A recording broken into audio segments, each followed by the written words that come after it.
Hello everyone, JesterGio here, and welcome back to the channel. With every new character that releases, there are a bunch of opinions that float around based on their strengths. Most opinions range from a character being good or a character being the worst survivors in the game, and there's really no middle ground. Sometimes the community will get the strength of a character right, such as Ithaca or Ivy when they release. However, most times, it's a fire investigator or a puppeteer situation, where the character is an extremely good character. But the community thinks this character is either mid or bad because of their mechanics. This is a trend that has happened for a while, and, unfortunately, Knight is now the newest character to fall into this trend. Looking through a lot of the opinions of Knight, I've been seeing a lot of people say he's fun, but mid and in desperate needs of buffs. This in part due to his kit, which relies on predictions rather than reactions, something that can mess you up at times. With that said, is he really as bad as people make him out to be? Looking at his kit from a surface level, it isn't broken like Priestess or Antiquarian are, but I feel the community is really undervaluing Knight in this situation. However, I'm getting ahead of myself. Let's actually dial things back and talk about Knight proper, starting with his kit.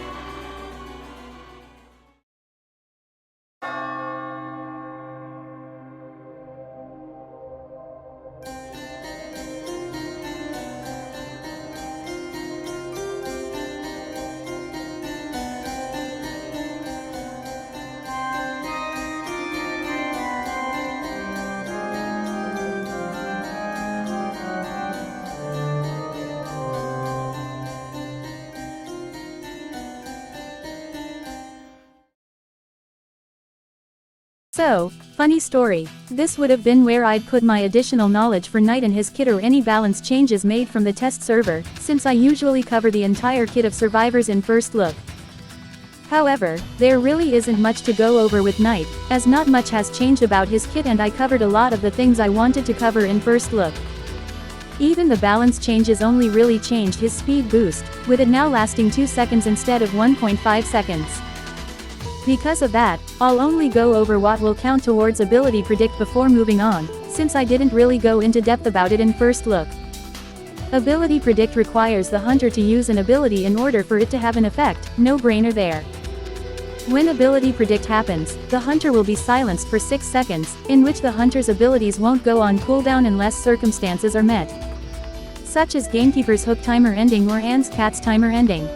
You can predict both hunter abilities and hunter traits using ability cancel, so you can stop a hunter from using either blink or teleport with it. In the test server, things that causes your ability to take effect, such as Naiad creating a puddle or Fool's Gold hitting an unstable ground, would count and silence the hunter. While that has been patched out now, they made it so recalling abilities counted towards ability predict. In the test server initially, this was not the case, so this can really help you against Naiad or Wu Chong, who can't hit you without their weapons. The ability prediction will work either if you activate an ability of any kind, release your ability if it's an ability you can hold, like Gamekeeper's hook, or complete an ability action, such as marking a survivor as Nightmare. Wax Artist is the exception to this rule, as he needs to press sputter in order for the ability to get locked. If Wax is already using sputter when you use ability predict, nothing will happen until he releases sputter and uses it again. Ability predict only affects bodies that can attack as well, so he can Dream Witch's main body will not be affected by Knight's predicts. Additionally, Knight will target the closest servant when predicting against Dream Witch, so keep that in mind. Stationary abilities, such as camera or console, will not trigger ability predict, so Joseph and Mad Eyes can use their main ability against ability predict. Keep in mind, however, that going onto your ARM console or using overclock as Mad Eyes will trigger ability predict. However, abilities that put the hunter in a state but have no effect on the game, such as Alva opening his map, Clerk looking at a cipher, or Smiley equipping a rocket cart, will not trigger ability predict. If Alva were to try and connect ciphers or Clerk try and record someone, however, it will count towards ability predict. Smiley will not be affected by ability predict if he was already dashing when he comes into your range. You can ability predict Balloon while he's in wheel form, however nothing will happen, as he is completely immune to silence. Clerk's recordings will not stop if she is ability predicted, so you can use this to potentially screw her over when she tries to recall scroll. If the hunter can perform an action multiple times and you ability predict one of those actions, it will count towards the prediction. For example, a lizard man trying to jump towards you will immediately teleport to the ground if you ability predict him in the air. He will also not receive the benefits of Control Freak, so keep that in mind. Fog Blade does not count as an ability, so ability predicting is somewhat useless against Ripper. Hunter resources will not be consumed if you ability predict, so be careful with that. Finally, and the most shocking part of all, Percy can be affected by both ability and attack predict, no matter if he has 50 energy or not. This is due to the fact that Knight's ability is prediction, not reaction. The game is recording if the hunter presses the attack or ability button and will nullify their actions before providing the effect. Paloon is only immune to this because Wheel Form has complete immunity to stuns and silence. Percy, however, is only immune while attacking or using ability, so he is susceptible to Knight's predict. If he's in the middle of his slam ability or jump chop while at 50 energy, you cannot stop him from using jump chop or charging another slam. There's one more thing to note before moving on, and it's something to do with attack predict. Since it counts as a stun, you can use it to prevent the hunter from doing drop down hits against you. This makes him an extremely good basement rescuer, as he can prevent the scary situation of entering basement and giving the hunter a potential no recovery hit. That about covers all the details I wanted to go over about Knight. I'll be honest, I thought this section would be very short, but I've been proven wrong yet again. This information is very important, however, when going into talking about his strengths and weaknesses. So let's move on from this topic and look into those strengths and weaknesses. From the shores where I glimpse your shadow to the rain soaked west we tread. For the voice that are calling me back, I don't know why I still can't trust anyone.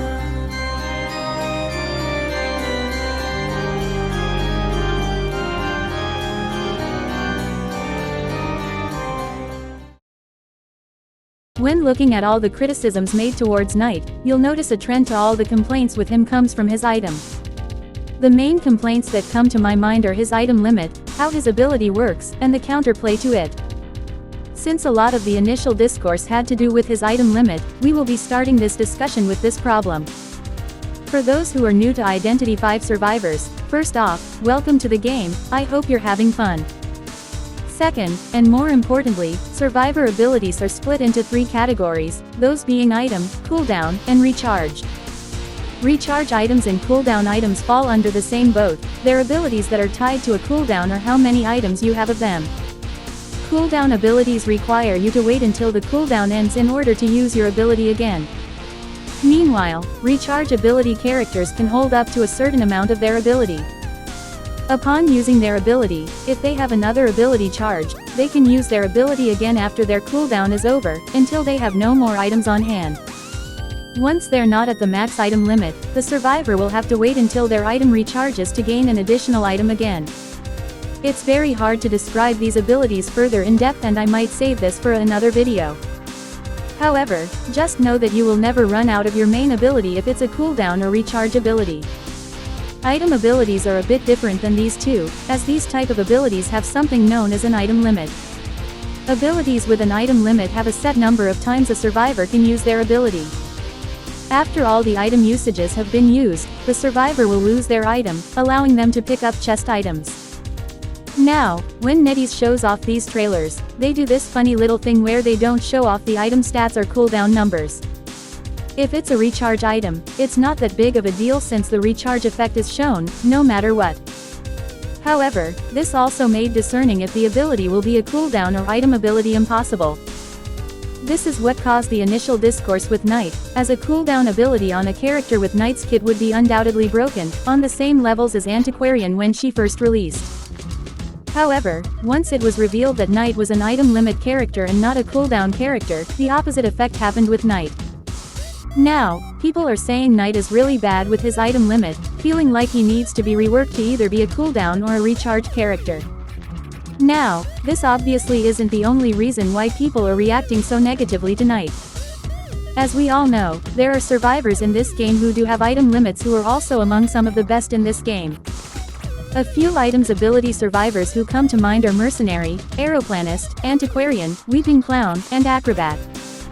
However, I think what makes Knight different in comparison to those different characters is how his ability works. I think it's fair to say that most of the items in this game are items you can utilize to react to what the hunter does. For example, if you're playing Perfumer and you see a gamekeeper hook towards you, you can react to the hook by perfuming and recalling back. Another example would be if you were to elbow pad as Merc just before you take damage or use Acrobat's bombs to avoid blink by jumping over an obstacle.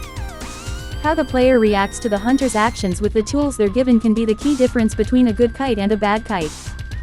With that said, Knight doesn't really have that same privilege as other characters because his ability is based off predictions. If the hunter started their charge attack and you attack predict, nothing will happen because they already did the action. If, for instance, BQ decided to pull up mirror and you decide to ability predict, nothing will happen as she already placed mirror. In order for Knight's ability to take effect, you need to guess what the hunter might do before they even do that action. This leads us into the final complaint about Knight that I've seen, which usually talks about how easy it is to counter him. Whenever I hear about Knight versus Hunter interactions go, the one thing I always hear about is how attack predict being easily countered by ability spamming. Whether it's using resources like Ithaqua's wind charges or balloon traps, there are certain hunters who have ways to immediately nullify his attack predict. One suggestion I saw thrown around was to just wait out the 8-second timer whenever Knight does his predict. The reason this is suggested is because you are not interacting with the guessing game of Knight, meaning you don't have to deal with the effects when he predicts correctly. If you do manage to break through Knight's predicts, he will both lose an item and go on cooldown, which can be punishing for the Knight player. Now, in a vacuum, these three issues aren't that bad of issues if only one of these three affected Knight. However, because Knight is affected by all three of these issues combined, it can make playing as Knight feel terrible. To put into context as to how awful this can get, whenever a new character releases, I always do my best to hunt that character down and spectate the pros. This is the growing pains section for the character, as players are still trying to figure them out and get the grasp of them. I usually watch this character until about 3 weeks after they've been added to rank, as to really get a grasp on how the character feels. And while I have seen a lot of really good Knight players and spectate the pros, most of the interactions I've seen of Knight have always been the same.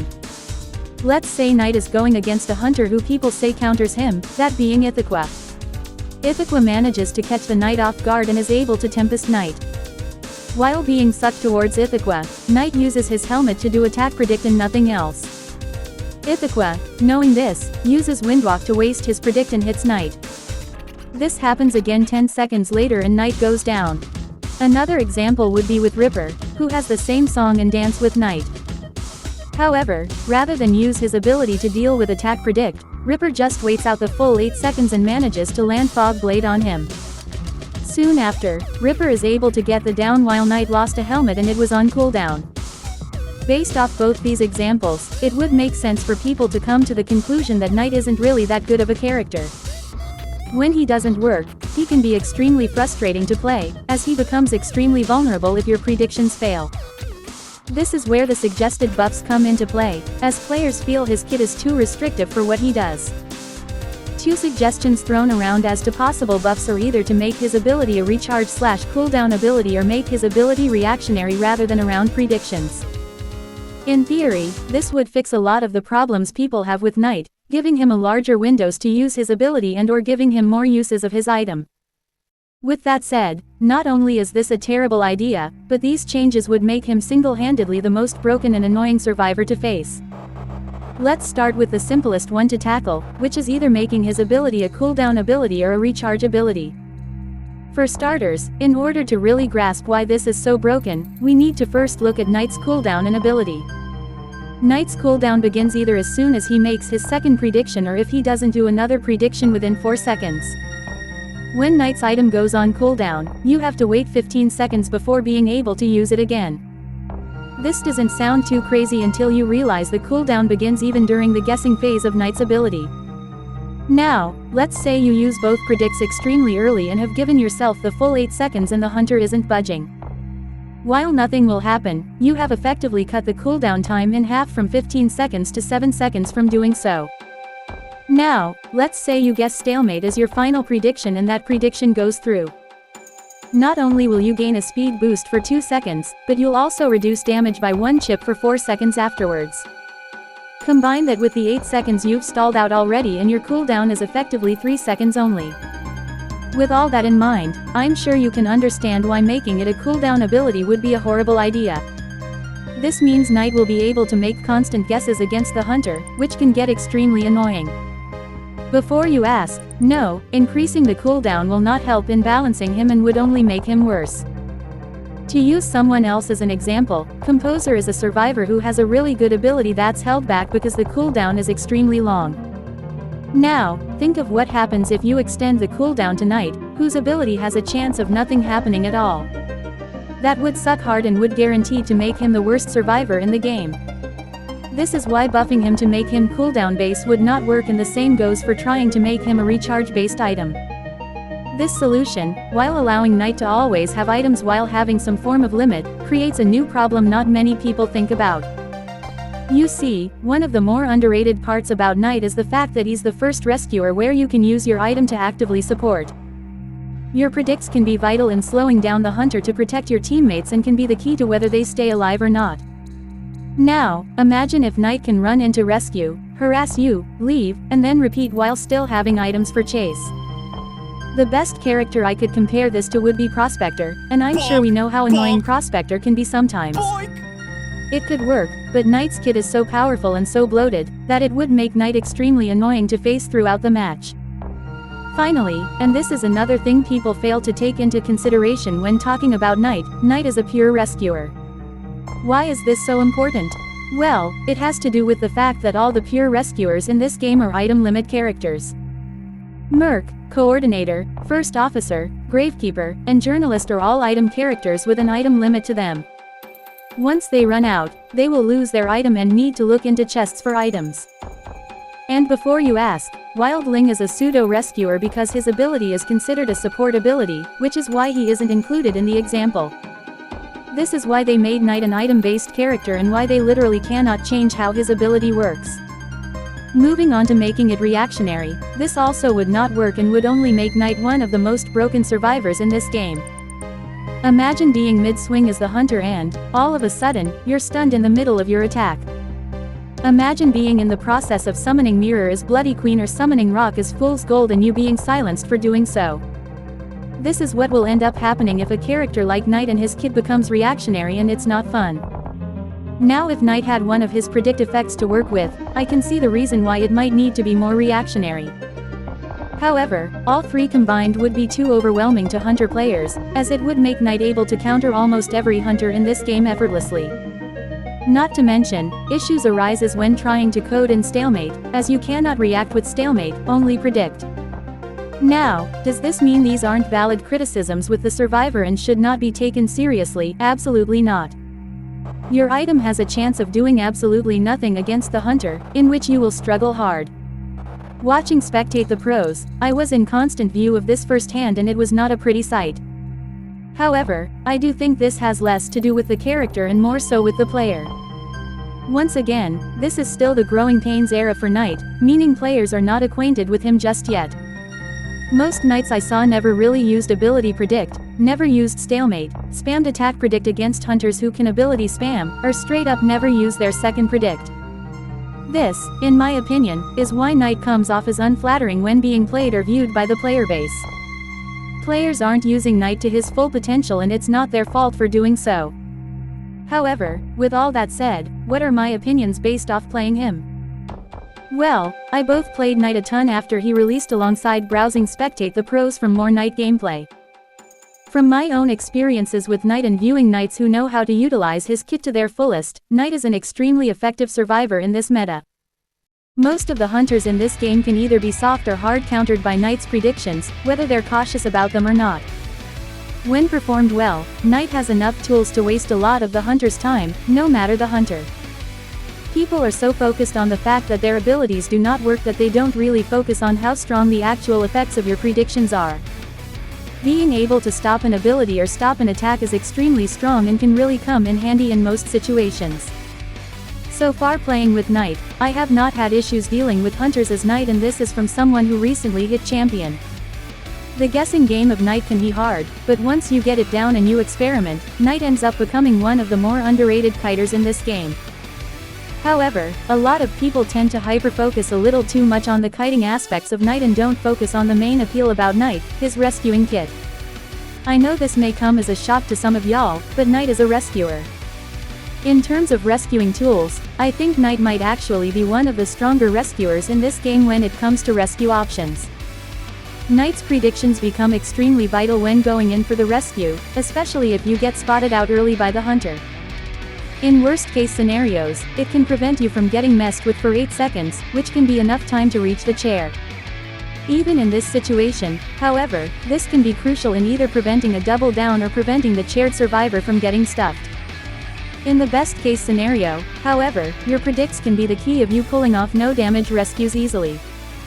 This makes Knight a really good character to pull off multiple rescues without slowing down the team or using up their resources to heal him. This is supported by one of the strongest rescue abilities that is in Knight's kit, Chivalrous Sympathy. Due to it being a ranged rescue option, you don't have to worry about certain hunters and their dangerous camping abilities.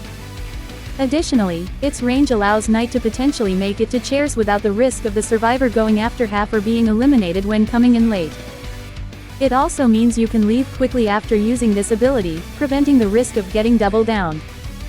This is especially helpful in endgame or if multiple survivors are chaired, as you can quickly get into rescue and leave to rescue someone else before the hunter catches you.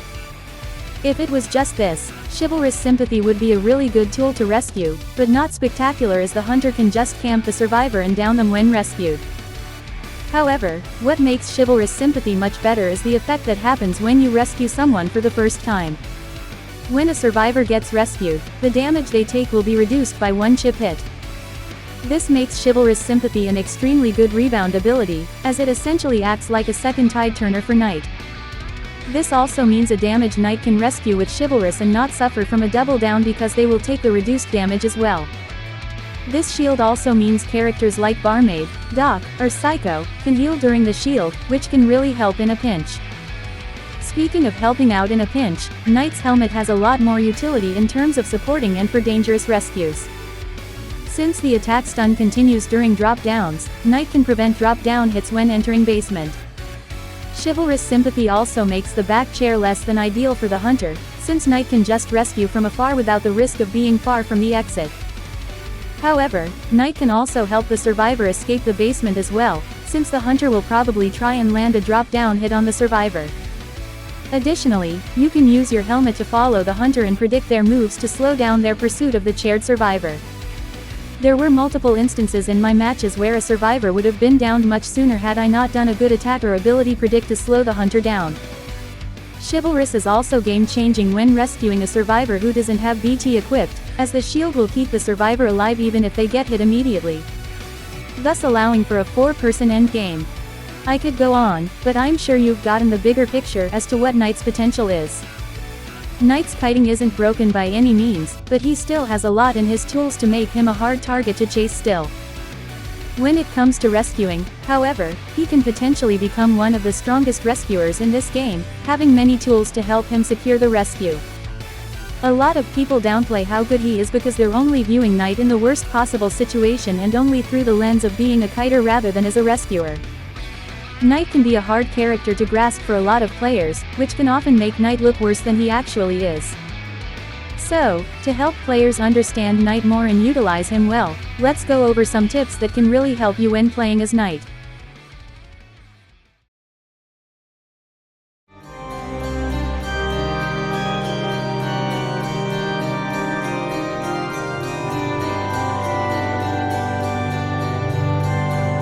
There's a rhythms in childhood memory, definitely the kind of person we should be. Hold my swords, I am carving all 3 repeatedly, twisted feet, who's telling lies?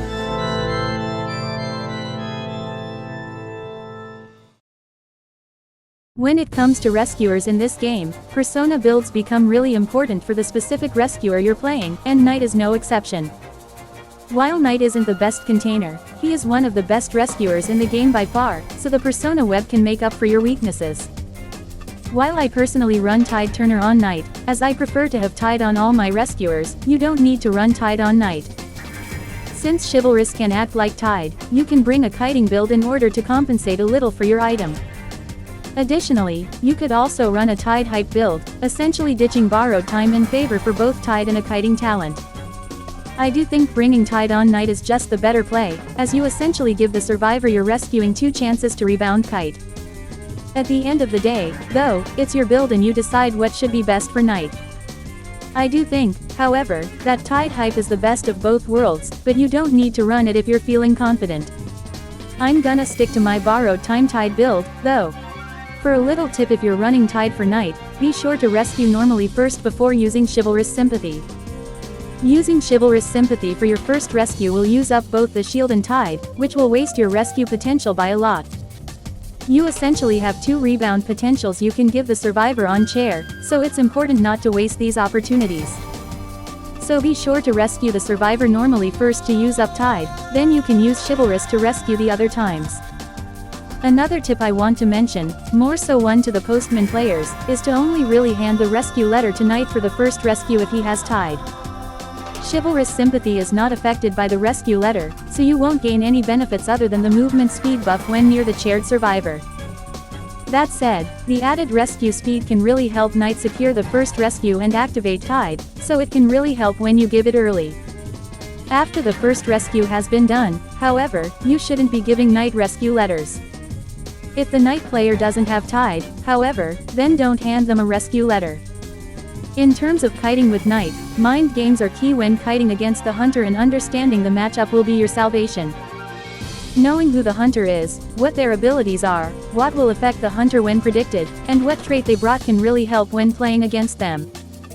For example, let's look at Ithaca once again and how you should go about predicting against him. Most of the time, Ithaca will always have at least 1 or 2 windwalk charges to use up whenever entering their first chase.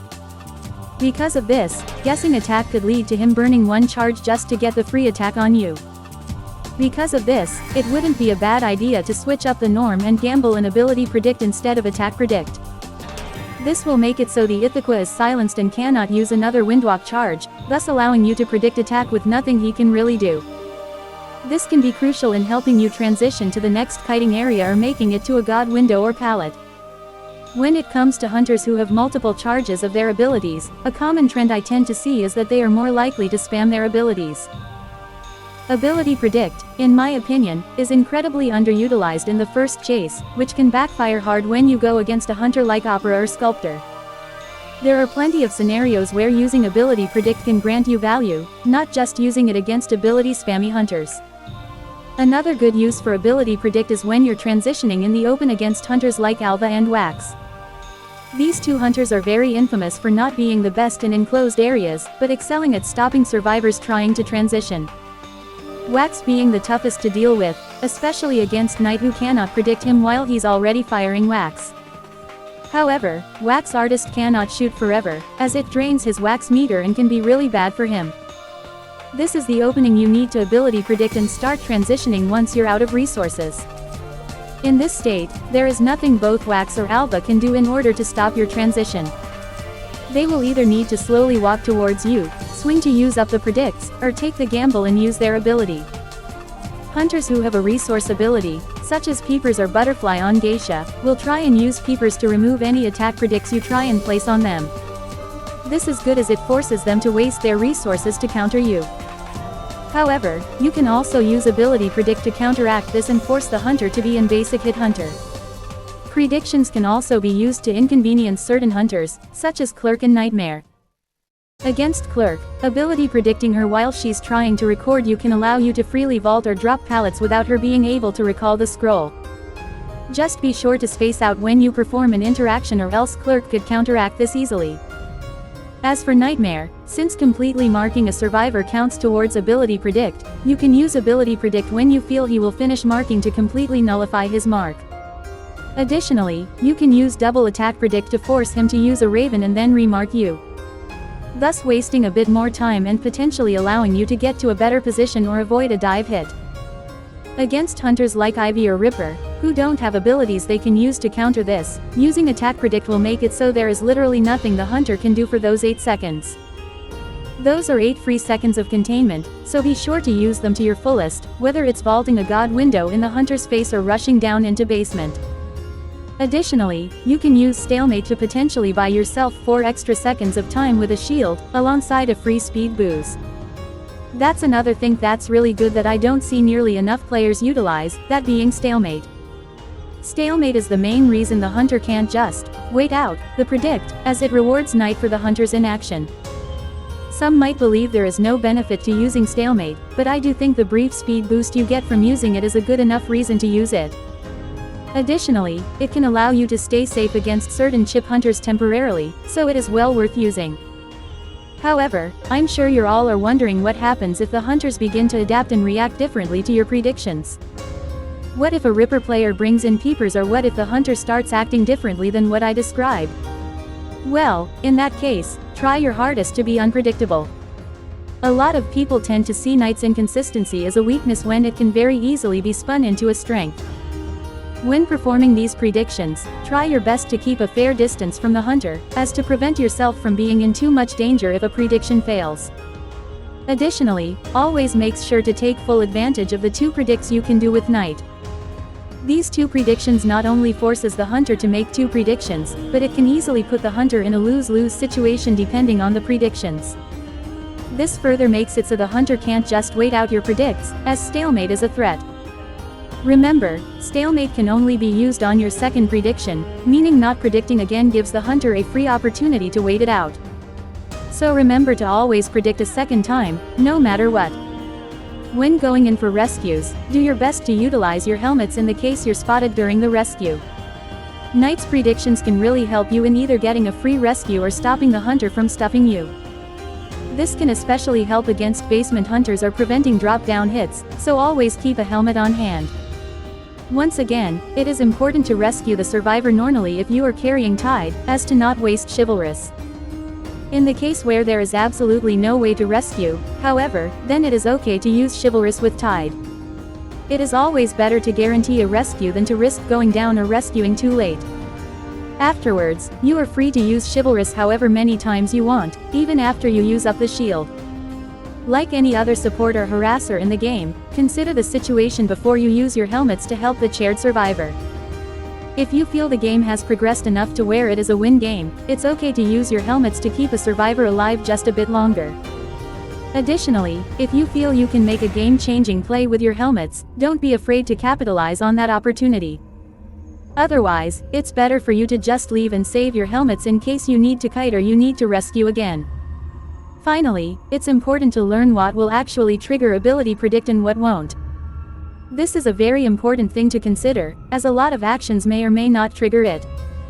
Unfortunately, that shit is very time consuming and this video has already went way longer than I anticipated. As of recording this, Wendigo X is currently making a video detailing Knight, who I'm sure will go into depth with the interactions. I'll be sure to link it in both the description and the pinned comment when she's finished with that video, so look out for that. Knight is a very interesting character, as he's a character who can either work effectively or not do anything at all. However, I feel like a lot of players don't really embrace that inconsistency or everything in his kit when playing as him. This is how the idea that Knight is a bad survivor was formed, and, honestly, I think that's really unfair to the character. His inconsistencies can be a weakness, but they can also be a strength he can use to his advantage. I mean, playing as Knight myself, I found Knight to really be a force to be reckoned with once you find your groove with Knight and really play to his strengths. I know it can be hard to adapt to a survivor who can't use his abilities to react to danger like most survivors. However, Knight can be a scary survivor once you've adapted to his gimmick, so I hope you all will give Knight a chance and see those strengths for yourself. With all of that said, that about wraps up all of my thoughts on Knight. He's a survivor not meant for everyone, but a survivor who can do his job well for those who like his gameplay. Based off the time I've played as him and what I've seen from high-tier gameplay, I am confident in saying that I believe Knight is a solid A-tier survivor in this meta. While his kit isn't overbearing or annoying, it has the best of all worlds for rescue, kiting, and support. He's not gonna appeal to many people due to the nature of his kit, and I can understand why those people can see him as a mid-tier. However, once you've adapted to his strengths and weaknesses, he is an extremely effective survivor and one of the best rescuers in this game. With that said, that's all I have for today's video. Hullabaloo's trailer released as of recording this video, so look forward to the analysis on that. Until then, thank you so much for watching and I will see all of you next time.